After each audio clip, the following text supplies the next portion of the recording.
Yes, welcome. Welcome, petty peeps, to Dangerous Misinformation. I don't have a cool intro yet for the new podcast name. So for now, welcome to Dangerous Misinformation, the only podcast in the world where we love everybody, we make fun of everything. And mic check, 1 2 1 2. There we are. Had to give her a little bit of a boost.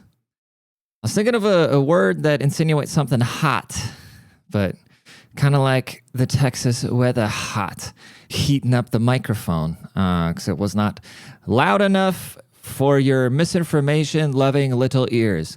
Thank you for tuning in. If you have not told somebody about the podcast yet, please do so. If this is your first time here, welcome.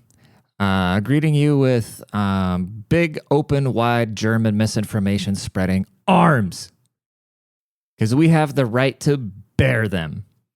You know what I'm saying? So yeah, let's get into it. Let's make some fucking enemies, dude. And I just swore. Automatic demonetized, but that's okay because we're not monetized on YouTube right now. So close, but it really doesn't matter, dude. Speaking of being monetized on YouTube, eventually, and making some enemies. I got called arrogant the other day, and I'm sure I get called that a lot behind my back. And it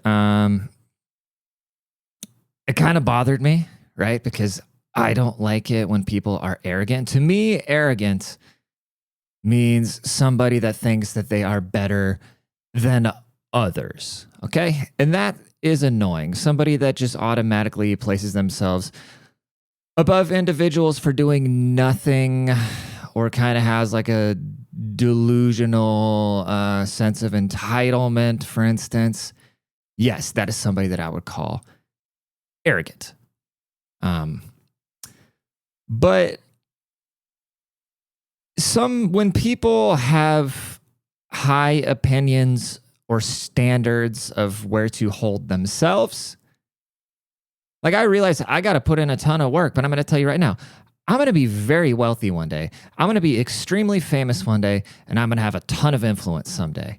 Does that make me arrogant? No. Who would I be to be sitting here and think or say anything else? Why the fuck would I buy this camera equipment? Why the fuck would I buy this audio equipment? Why the fuck would I even be sitting here talking about anything if I didn't in some way believe in myself? If I didn't think I was worthy of those things, if those weren't things that I wanted, why wouldn't I just go get a job at a CrossFit gym and tell people to throw a giant ball on the ground? Does that make me arrogant? I don't know. I don't care. Do I think I'm better than some bullshit job that serves nobody, especially myself, where I'm just making some lizard person more money? Yes, I think I'm better than that. So, I get you can like it or leave it. I don't care. I'm so beyond the point of like censoring myself or caring or trying to act humble or do any of this shit. I don't give a fuck. Just get with it, get lost. But then also, don't ask me for shit. You know what I mean? When the day comes, it might not be today. It might not be tomorrow. It might not be next year. It might not be in 2 years. Who knows? Who knows what the fuck's going to happen? We got a lot of time ahead of us. Let's just assume the lizard people allow the world to stand for just a little bit longer, and butthole Biden doesn't get us nuked off the face of the earth because he pisses off Putin or some shit like that. I'm going to make it. Like, it's just not an opinion. It's just a fact. It's just a matter of time. Like, the levee's got to break. You know what I'm saying? You can't keep certain forces down for too long. And do I sound arrogant sounding this? Maybe. I don't know. Probably. Yes. If you don't believe in yourself, that's your fault. Go look in the mirror long enough and do whatever you got to do to sit there and be able to say, yes, I'm going to be really successful in what I'm doing. Because if I don't think that, why am I even doing it? Let's say if you're a musician, right? If you're a musician, you don't think, I'm going to make the best song anybody's ever heard. Why the fuck are you even making music? If you want to know about the biggest lie in the world, it's a humble artist. It's not. You talk to any comedian, an actor, a painter, anybody doing anything creative that involves the public perception or feedback. We're all psychos, dude. We're all psychos. We just want somebody to say good job because somebody didn't say it to us enough when we were kids. But then some of us get lost in these things and very insecure and too reliant on people's opinions. And then if you work really hard on yourself, you feel good about yourself. And even, I don't know, it's this big loop. You know what I mean? You want people to love you, but then people are inevitably going to hate you. And you just can't give a shit. You got to stay true to yourself. You know what I'm saying? Anyways, I've also been getting shit about changing the name of the podcast and my handle so much. But I was just figuring it out real time. You know, we're not doing things big time yet, so the masses doesn't have to adjust. So I have to tweak these little things to make the brand as yada yada as possible. And if you're following me closely, you know, oh, you changed your Instagram name back to Lord Petty. And that is because I met two beautiful women last weekend who said, oh, you're Lord Petty? Not that they were trying to screw me or anything, but they just knew the name. They didn't recognize my face or anything. They just said, oh, you're Lord Petty through 6 degrees of separation. And I said, yes. And that's when I realized if I change the brand now, I'm going to have to start that all over again. But it is okay to change the podcast name because the podcast name is more productive. Then I keep my IG handle, Lord Petty, because, you know, like 2 Chainz calls himself Hair Weave Killer. Drake calls himself Champagne Poppy. So I can be Rodney Smith, the guy from Dangerous Misinformation, with the handle of Lord Petty. That's okay. We can do whatever we want.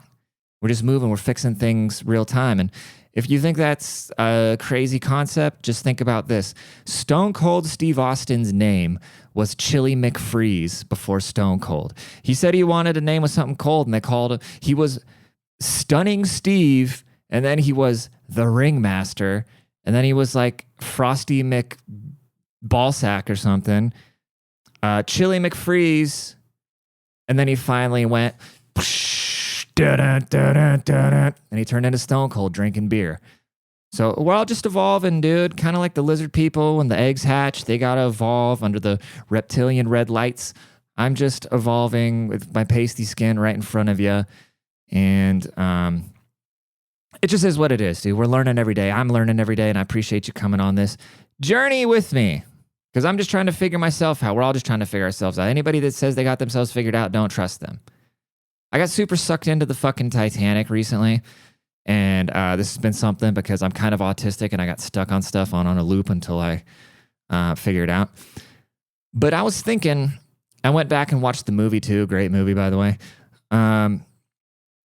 Which also, ironically, there's 2 references of that movie in my book, which is, I just remember that because I remember when I don't know, for some reason I'm obsessed with the Titanic. That's really gay. But yeah, I think it's because that's the only VHS that we owned when I was a child. And my mom took me to go see it in the movie theater, and it was like overwhelming. Excuse me. And yeah, so anyways, when that submersible went missing, I got super sucked into the Titanic again.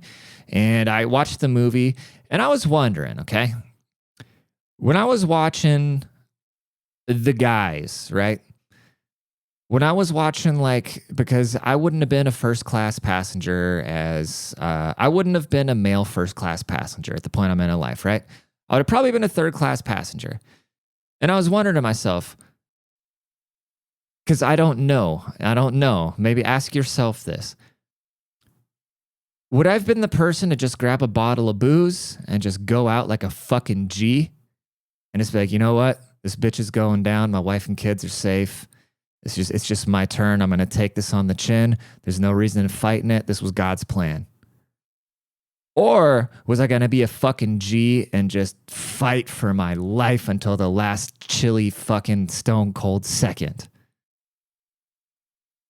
Would I have tried to like knock a bitch off a door and then stay on it and go after a lifeboat or try to threaten somebody and just start taking fucking ropes and mauling women and children with them to get on a boat myself? Or would I have just taken it like a G? I definitely wouldn't have done the boat thing. I'm just being funny with that. But I just wonder if I would have fought until the very end or if I would have just went out like a fucking gentleman. And I don't know. What would you have done? Let me know. I'm really curious. I'm really curious to match people's like faces and my perceived personalities of them with what they would do in that situation, because I'm trying to figure that one out. Dude, I just went up to, speaking of boats, I went up to Washington for the 4th of July, which was a fucking blast, okay? And shout out to Illuminati Jade for being my best friend in the world and buying me a plane ticket, because that was some serious G shit. Because I was going to fly up there, and I couldn't find a ticket under $1,000. And I quit my job like 2-3 weeks ago, and I had to pay rent that day. I owe $2,000 of tuition. And so it's like, I'm not about to spend, $5,000 right now. And so I decide, you know what? I'll drive up to Washington, because then I'll have my little lesbian car and I can go visit my friends. I can go see my cousin Steve. I can go see Gator at the swamp and go, do my thing, see my beloveds, which unfortunately I didn't get to see them. And I gotta make sure to reach out to them, let them know I couldn't do it. I'm sorry. There were no fucking rental cars. And then I don't want to tell my dad, hey, I know you want to see me right now, but can I take your truck to go drink beer with my buddies? It's a weird position to be in, but now I feel like I let them down, but I didn't want to let my dad down, and I'm always just letting somebody down. Somebody's always mad at me no matter what. That's why I try not to get mad at anybody. I always try to assume people aren't trying to piss me off. But anyways, I decided I'm going to drive up there, right?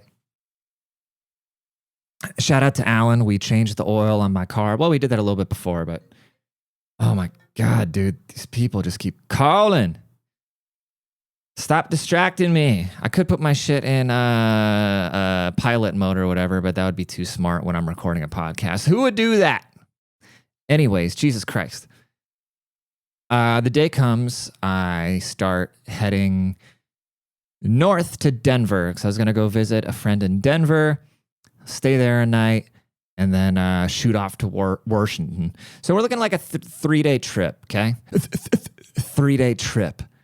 And I actually really enjoy being on the road. I think being on the road is really fun. I actually briefly thought about becoming a over-the-road trucker, just so I can get the fuck away from everything and everybody and like write my book and shit in the back of the truck.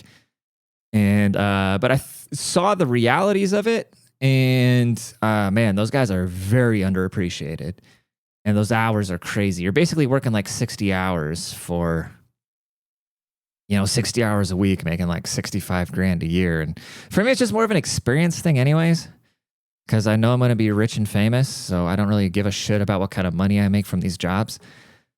I just do them for experience, honestly. But so I'm going to drive up to Washington in my car, right? I drive 8 hours north, and I get to, what's it called?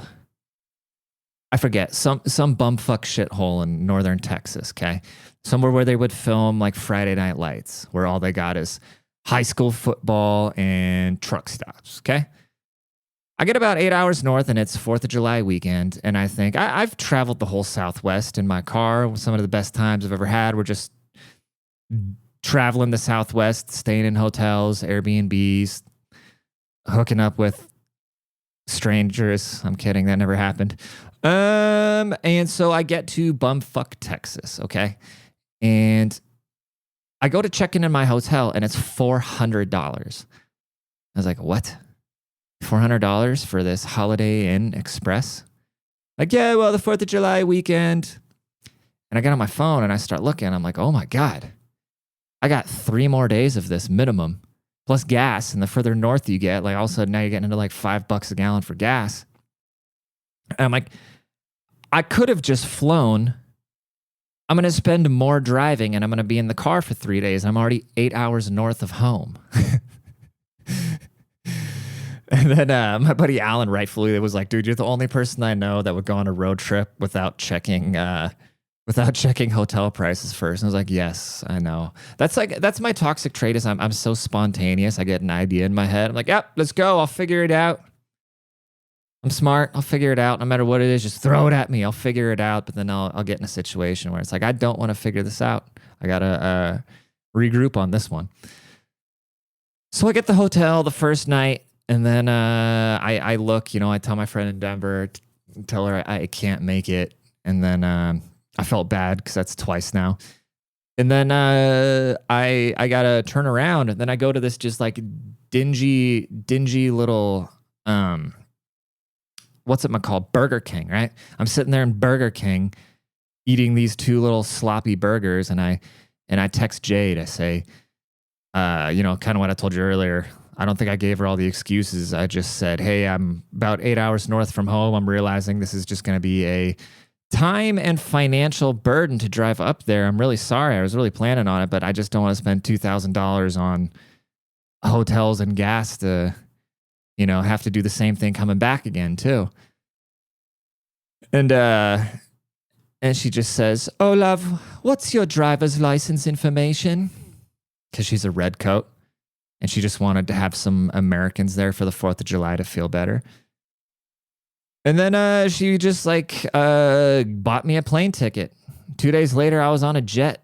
And I have a really hard time accepting things. But I had a talk with somebody a while back, and they're telling me about just and I'm still like that. I think it's because I kind of had to tiptoe around the house when I was a kid. My dad always made sure to let everybody know, this is my house. You're a guest in my house. So I feel really weird being a guest in people's house, and I feel really weird accepting things from people. I'm not blaming my dad for it. It's just kind of how I'm wired, and I'm working that one out. But so I took her offer because she's in the Illuminati, and she probably just made a phone call. She probably didn't have to do much. Probably just made one phone call and said to somebody. And then, I was in Washington, and we had a great 4th of July, and Seattle's just so beautiful. It's such a sad thing to me. And maybe I'm biased because it's my home, And I posted some, if you go on my Instagram, you can look, I posted some pictures and some videos from Seattle. And it is absolutely insane to see some of the houses and the shit that they have in their front yard. It's like you tell these people anything. If it comes on the news and it becomes some sort of if the social climate goes, I don't know, it is bad to paint your house. None of these people would paint their house. Not like any of them would know how to paint a house in the first place, but they just gobble everything up. Like we went to the aquarium. I wanted to go to the Seattle Aquarium because I liked going there when I was a child. And we go to the aquarium, Cass, Jade, and I, and there's a big thing on the wall, like a fucking fish, right?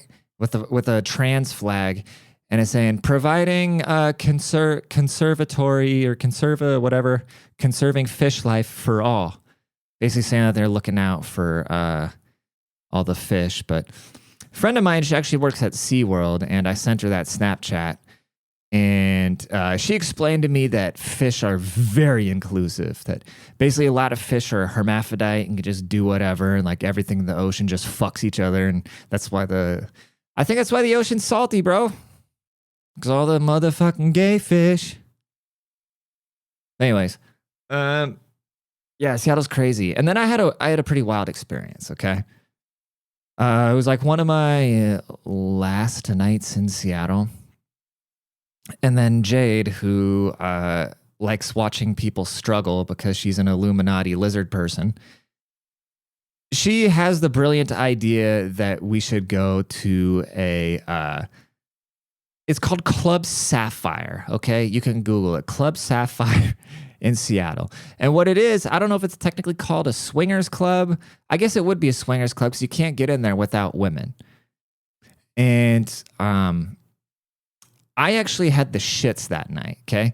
So I'd been away from home. I have a certain diet and a certain regimen and certain things that I do, okay? And so I was out, at somebody's house the whole time, and I was like, man, I haven't taken a good shit in a while. So I went out and I bought some prune juice. I was like, I'm staying in tonight. They went out because they went out with Captain Big Dick's dad to go get, who's Jade's fiance. They went out with their parents to go get expensive sushi shit, and I stayed home. And I was like, okay, they're doing their thing tonight. I'm going to drink a bunch of prune juice and blow up their toilet. They didn't just buy me a plane ticket and let me stay in their gorgeous house. So anyways, Jade calls me or texts me while they're gone saying, hey, we're going to come pick you up in 25 minutes. And I go, Jade, my love, my asshole's about to explode. And she said, no, you'll be fine. She's like, we're gonna go to the club. There's plenty of toilets. And I'm like, oh God. And I don't feel a rumbling yet. And I didn't drink like a whole glass I just drank a little bit thinking it's gonna, wake me up or whatever. Wake up the bowels. And so I throw on a blazer. I throw on some not slacks. I throw on just like a sport coat suit thing. And I'm ready to go to the club, right? But it turns out this club, as I said, is a sex club. It's where people go with other couples and they all go fuck each other. Or you can just go in there and watch.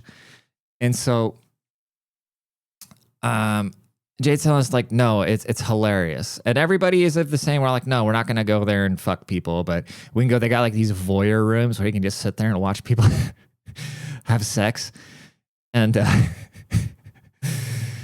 And I wanted a good story for the podcast. So I was like, all right, let's do it. So we go. So it's me and so Captain Big Dick stayed behind. So it was me and just 3 beautiful women going to a swingers club. Okay. And so obviously they're ushering us in with open arms. And then I lie. So then 2 of the girls say that they're a couple. And then me and this other girl say that we're a couple. Because like I said, single guys can't just go in. You gotta have to be with at least one woman, which makes sense. Otherwise, the place would just be filled with fucking creeps, which it is anyways, okay? Which is funny because I'm gonna get more into this, but it's always like the most promiscuous people are always not attractive, which makes me think like, are you so horny you don't have time to work out, or you don't have time to, like if you're a 4 and you work out consistently, you can be a strong 6. You know what I mean? But okay, so we go to this place, they're all wearing nice dresses. I'm wearing my shit. And I say this very humbly, okay? And I'm talking about them, not me, but we were definitely the most attractive people in there. And walking around a fucking sex club with 3 beautiful women where everybody else is like a 5 was the most uncomfortable feeling I have ever experienced. Okay? Because I can read dudes, I can read rooms, I can read body language, and I feel like a fucking indirect steak. I can just see all these people just staring at us. And I was like, ugh. And when you go to a place where people are there to fuck, it's a different vibe versus just being in a bar. You know what I mean? When you're in a bar and you're with the bad bitches, it's like that's a cool thing. But when you're in a sex club and you're with all the bad bitches, then it's like, okay, somebody's about to come put their dicks in our faces, and I'm scared. But it's kind of like Disneyland, where when they first let you in, you have to go watch a video. Like you have to make a membership. So my picture is somewhere in some database right now. Me and a girl I'd never met before. Our picture together as this make-believe couple is in some database that we're swingers. And then they take you in this back room and they make you watch a video about how to behave in there. And it's like this old guy in the video and some chick and they're just talking about like how this is where Seattle's sexiest singles hang out. And you just see fucking stretched out tattoos and hangy titties and wrinkly ball sacks in the video. You know what I mean? They're talking about. And they're so like casual about all the haram going on. They're just like, oh, well, you have to wear a condom. But if you don't wear a condom, that's okay. As long as you get consent. Like, yeah, no shit, dude. And telling you like that if you walk into certain rooms, you have to take off certain amount of, everything was actually very logical. For being a bunch of perverts, they were pretty on top of it and pretty logical. And it seemed like a pretty good business model. Not going to lie. Even I don't know, like with the internet, if you're a swinger, it's probably really easy to just find other people that want to bang. I don't know. So anyways, we go and watch this Disneyland ride video and they say, okay, are you ready to go in? And we go, yes. And as soon as I get up, call back, my stomach just, and I'm like, oh no. So I go out back to the bathroom, right? And I just fucking diarrhea, just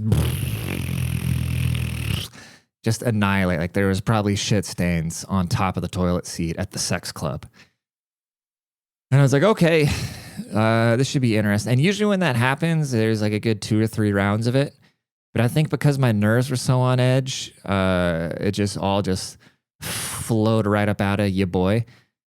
And so then I come back. And the girls are already inside. So I go and find the girls. And we're sitting there and we're just watching this chick strip. And they have a bar, but they don't serve any booze, which is probably a good thing because, again, single guys that go in there and just get hammered and just try to gangbang girls, which, I don't know, maybe they should make a gangbang club. Who knows?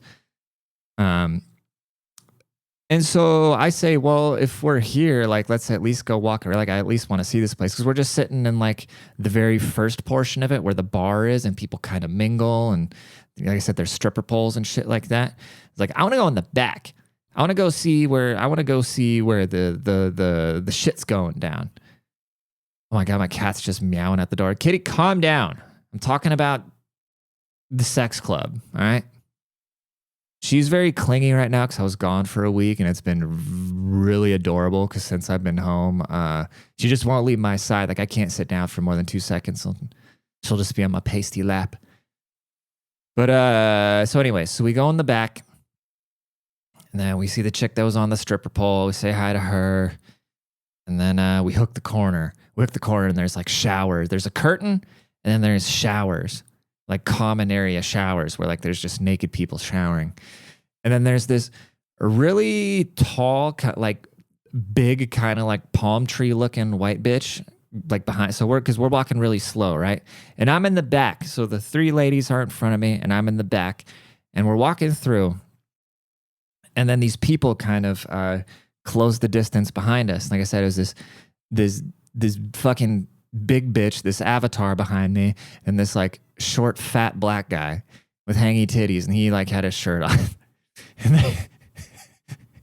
and they're walking behind us, and then one of the girls goes, "Oh, yeah, sorry, we've never been here before." And like, go ahead. And like, "Oh no, it's all right." And she's like, "Well, maybe you should lead the way." And then both of them are just like, "Oh no, just go ahead, like go check it out."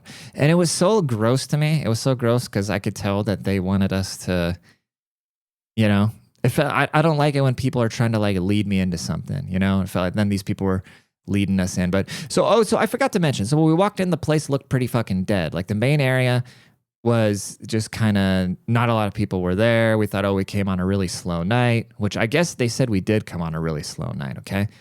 But then so we're walking through the rooms where they got like bunk beds and the things, you know, where they tie people up by the wrists and the feet and do God knows what, like BDSM shit and stuff like that. And nobody was in these rooms. Like, oh, this is a very slow night. Too bad. But then we get to like this blacklight room, I guess, you know, where it kind of looks just like a nightclub with a bunch of flat surfaces everywhere. Bro, there was like 100 people having sex, okay?